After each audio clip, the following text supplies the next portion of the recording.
presenting by Deep Music.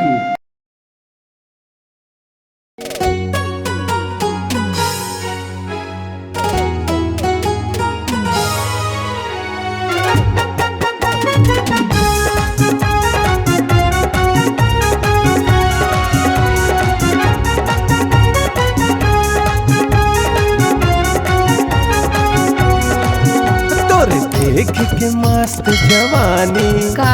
तोर देख के मस्त जवानी गली के लौंडा पागल है, गली के लौंडा पागल है।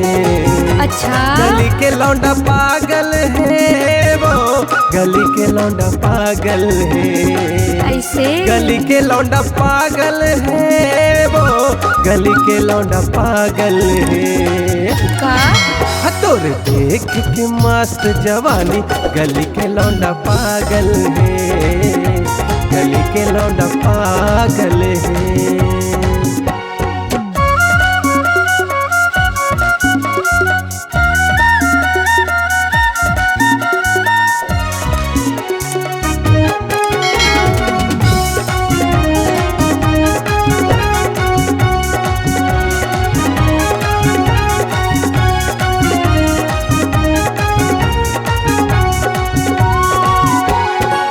होठ माँ तोरे मधुरस संगी टपके मौहा पानी। ऐसे का को दीवाना तड़प मर जाए कातिल तोर जवानी।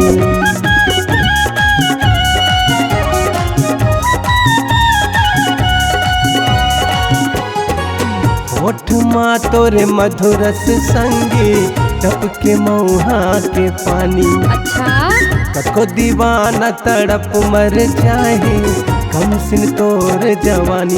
गली के लौंडा पागल है, वो गली के लौंडा पागल है। का गली के लौंडा पागल है, वो गली के लौंडा पागल है।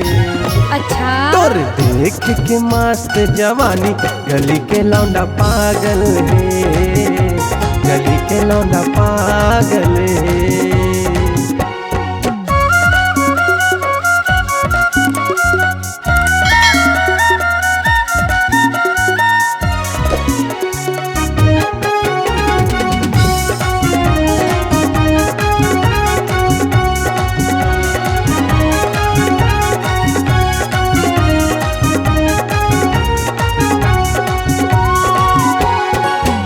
नकारी कजरारी वो जैसे घपते बादल। ऐसे का अब माया के मोर रे संगी चैन चुराए काबल।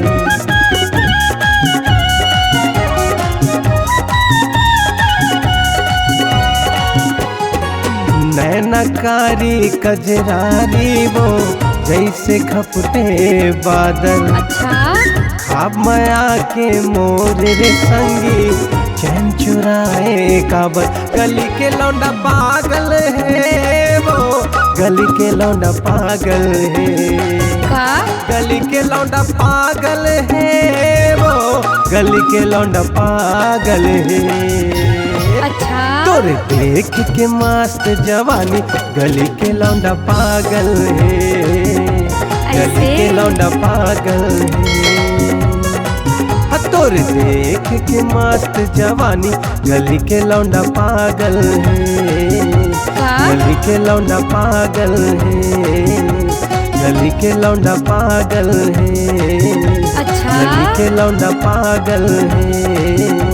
गली के लौंडा पागल है, ऐसे गली के लौंडा पागल है।